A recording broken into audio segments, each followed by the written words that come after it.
राजा करण सिंह बहुत ही समझदार और न्यायप्रिय राजा थे। वह अपनी प्रजा का बहुत ध्यान रखते थे।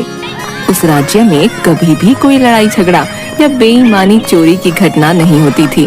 वहाँ के लोग बहुत ही शांति प्रिय लोग थे। यदि लोगों में कुछ विवाद हो भी जाता तो राजा स्वयं उनका न्याय करते थे। गांव में ज्यादातर लोगों का मुख्य काम खेती बाड़ी और पशुपालन था। गांव में दूध मक्खन की बहुत सी डेयरियां थीं।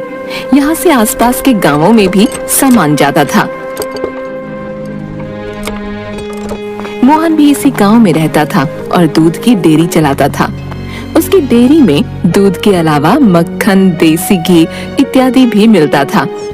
मोहन की डेयरी पूरे गांव भर में सबसे ज्यादा मशहूर थी, क्योंकि उसका सामान बहुत ही शुद्ध होता था और वह कभी भी किसी तरह की कोई बेईमानी नहीं करता था। सभी लोग मोहन की दुकान से सामान लेना पसंद करते थे। अरे मोहन भैया, जरा 2 किलो दूध और आधा किलो देसी घी दे दो। हाँ भैया, रुको 2 मिनट में देता हूँ। मोहन भैया, मुझे भी 1 किलो दूध और आधा किलो मक्खन जल्दी से दे दो।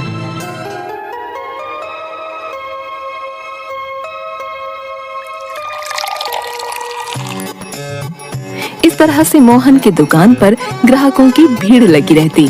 उसकी दुकान के सामान में कभी भी किसी को कोई शिकायत नहीं मिली। उस गांव में रमन नामक एक व्यक्ति ने भी बेकरी खोली।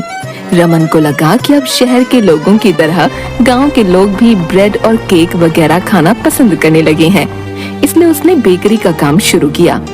गांव के लोगों में बेकरी के बारे में बातें होने लगी। 2 दोस्त आपस में बात करने लगे। अरे भाई, तुमने देखा, अब हमारे गांव में भी एक बेकरी खुल गई है।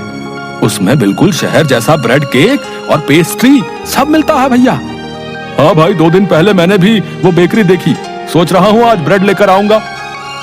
इस तरह से रमन की बेकरी गांव भर में प्रचलित हो गई और लोग उससे सामान खरीदने लगे। रमन भी अपने काम में बहुत ईमानदार था। वह कभी भी अपनी बेकरी में पुरानी चीजें नहीं रखता था। एक दिन मोहन बेकरी के सामने से गुजर रहा था। उसने सोचा कि क्यों ना यहाँ से कुछ ब्रेड का पैकेट ले चलूं।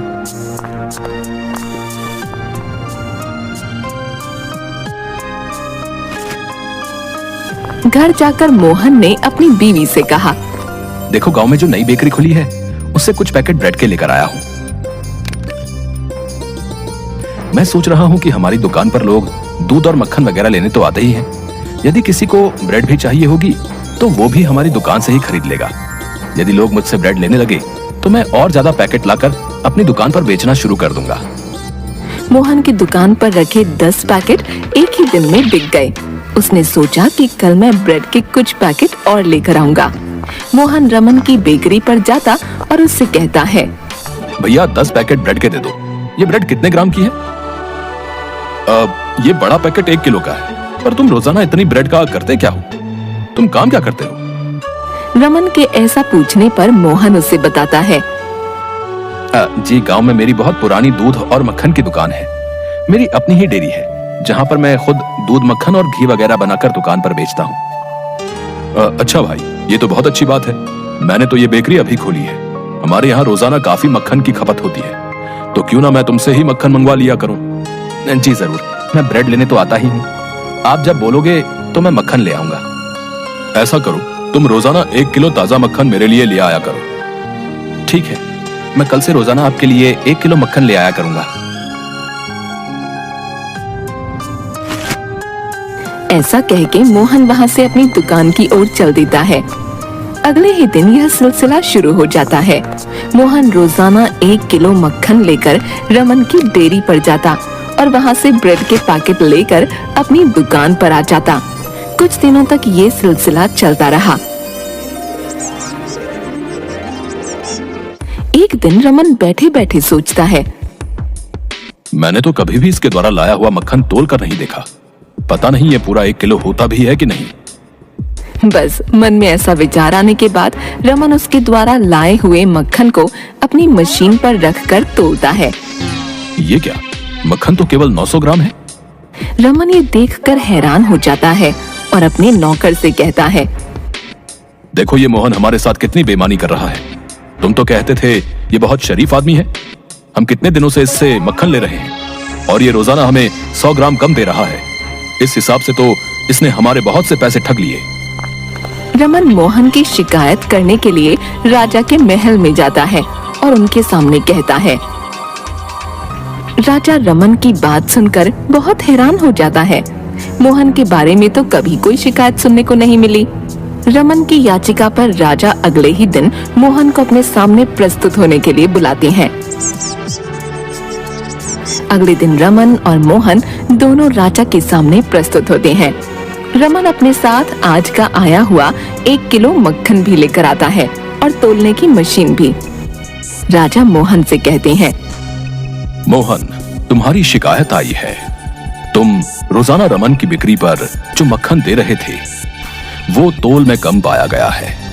रमन ने शिकायत की है कि तुम उसे रोजाना 100 ग्राम का मक्खन कम दे रहे हो। रमन राजा और सभा के सामने मोहन के लाए हुए मक्खन को तौलता है तो वह 900 ग्राम ही निकलता है। ये देखकर सभी अचंभित हो जाते हैं। बोलो मोहन, अब तुम्हें क्या कहना है? क्या तुमने सचमुच रमन से बेईमानी की है? राजा की जय हो। मैंने आज तक गांव में किसी भी व्यक्ति को तोल से कम या खराब सामान नहीं दिया। मैं कसम खाकर कह सकता हूँ, मैंने पूरा 1 किलो मक्खन ही दिया है। पर तुम्हारा लाया हुआ मक्खन अभी तो रमन ने सबके सामने मशीन पर तोला है, तो वो कम कैसे है? इस पर मोहन बोलता है, यदि वो मक्खन तोल में कम है तो गुनहगार रमन ही है। वो मुझसे बेईमानी कर रहा है। ये सुनकर राजा और वहाँ उपस्थित सभी लोग हैरान रह जाते हैं। इल्जाम तो मोहन पर लगाया गया है और मोहन ही अपना सारा इल्जाम रमन पर लगा रहा है। आखिर ये माजरा क्या है? मोहन, ये कैसी बात कर रहे हो? तुम्हारे द्वारा लाया गया मक्खन तोल में कम है, इसका गुनहगार रमन कैसे हुआ? राजा जी, मैं रमन की बेकरी से रोजाना 1 किलो की ब्रेड का पैकेट लेता हूँ और अगले दिन सुबह उसी ब्रेड से उतने ही भार का मक्खन तोलकर रमन की बेकरी पर देने जाता हूँ। तो यदि मेरा मक्खन भार में कम है तो इसका साफ मतलब है कि रमन की ब्रेड का भार कम है। इस हिसाब से तो वो मुझे उल्लू बनाता रहा। यदि आज वो मुझ पर इल्जाम न लगाता तो मुझे तो कभी भी पता न चलता कि वो ब्रेड 1 किलो से कम है। सारी सभा उनकी बात सुनकर चकित रह जाती है। राजा असमंजस में पड़ जाते हैं कि आखिर माजरा क्या है। दोनों ही हैं कि मानने को तैयार नहीं कि उनकी गलती है। अब इस बात का फैसला कैसे होगा? राजा मोहन को आदेश देते हैं कि उसने जो ब्रेड रमन की बेकरी से खरीदी है उसे लेकर कल सुबह यहाँ प्रस्तुत हो। अगले दिन मोहन ब्रेड के साथ राजा के सामने प्रस्तुत होता है। उस ब्रेड का भार किया जाता है तो ये देखकर सब हैरान हो जाते हैं कि ब्रेड भी 900 ग्राम की है। देखिए, सबके सामने सच आ गया। इस ब्रेड का ही भार कम है और मैं इसी से ही मक्खन तोला करता था। अब बताइए, इसमें मेरा क्या कसूर है? राजा ये सब देखकर बहुत हैरान हो जाते हैं और सोचने लगते हैं कि इस पेचीदा मामले को कैसे सुलझाया जाए। वो रमन से कहते हैं, रमन, यदि तुम 1 किलो की ब्रेड बनाते हो तो तुरंत उसे लेकर अभी यहाँ हाजिर हो। मैं सबके सामने उसका वजन करूंगा, तभी दूध का दूध और पानी का पानी हो पाएगा। रमन तुरंत अपनी बेकरी से ब्रेड लेकर राजा के सामने प्रस्तुत होता है। सभी के सामने ब्रेड का भार नापा जाता है तो सभी ये देखकर हैरान रह जाते हैं कि वो तो पूरे 1 किलो की है। अब सभी लोगों के आश्चर्य की सीमा नहीं रहती कि आखिर ये माजरा क्या है।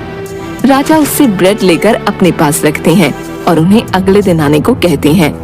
राजा बहुत सोच विचार करते हैं परंतु उन्हें किसी भी तरह से समझ नहीं आता कि आखिर ये माजरा क्या है। जब मोहन ब्रेड का भार लेता है तो वो 900 ग्राम निकलती है, परंतु रमन द्वारा लाई गई वही ब्रेड पूरे 1 किलो की है। ऐसा कैसे हो सकता है? राजा काफी सोचते हैं और अपने मंत्री से सलाह करते हैं। काफी विचार विमर्श के बाद राजा के दिमाग में एक बात आती है कि ब्रेड को जब बेक करके बनाया जाता है तो उसका भार हमेशा ज्यादा होता है और कुछ घंटे रखने के बाद हो सकता है वो अपना आकार और भार बदल लेती हो। उसमें थोड़ा बहुत बदलाव आता होगा। राजा उस ब्रेड को रात भर रखने के बाद सुबह तोलने का आदेश देते हैं। मंत्री जी, जरा इस ब्रेड को अभी मेरे सामने तोलिए। मंत्री जैसे ही ब्रेड को तोलते हैं तो वो ये देखकर हैरान हो जाते हैं कि अब ब्रेड 900 ग्राम की ही थी। राजा को सारा माजरा समझ में आ जाता है। अगले दिन जब मोहन और रमन राजा के सामने प्रस्तुत होते हैं तो राजा सभा के सामने फैसला सुनाते हैं। मोहन के दिए हुए मक्खन का भार यदि 100 ग्राम कम है तो इसमें मोहन का कोई कसूर नहीं है। जैसा कि उसने बताया कि वो 1 किलो की ब्रेड से ही मक्खन तोलकर रमन को दिया करता था। वो ये नहीं जानता था कि जो ब्रेड वो 1 दिन पहले लाया है वो बेक होने के कारण कुछ घंटों बाद थोड़ी सी सिकुड़ जाती है और उसका भार 100 ग्राम कम हो जाता है। पर रमन भी बेकसूर है। वो जब ब्रेड बनाता है तो वो 1 किलो की ही पैकिंग करता है। मोहन अगले दिन 1 दिन पहले लाई गई ब्रेड के भार से ही मक्खन को तोलता था, इसीलिए वो मक्खन तोल में 100 ग्राम कम होता था। राजा उस ब्रेड का भार तोलकर सबके सामने दिखाते हैं जो कि रमन खुद लेकर आया था। सभी लोग ये देखकर हैरान रह जाते हैं कि वह सचमुच 900 ग्राम की ही थी। राजा अपना निर्णय सुनाते हैं। इस झगड़े में मोहन और रमन दोनों ही सच्चे हैं, क्योंकि दोनों में से किसी को भी इस बात का नहीं पता था। इसलिए मैं तुम दोनों को बेकसूर घोषित करता हूं और मोहन को यह सलाह देता हूं कि वो जब कोई भी चीज ले ले तो उसे ठीक तरीके से मशीन पर तोला करे, ना कि किसी चीज के साथ। दोनों को ये बात समझ आ जाती है और वो लोग खुशी खुशी वापस चले जाते हैं। राजा की बुद्धिमानी पर सभी लोग उनकी जय जयकार करते हैं। उन्होंने कितनी समझदारी और चतुराई से इतने पेचीदा मामले को सुलझा दिया। इसके बाद से मोहन हमेशा मशीन से ही सब चीजें तोलकर बेचने लगा।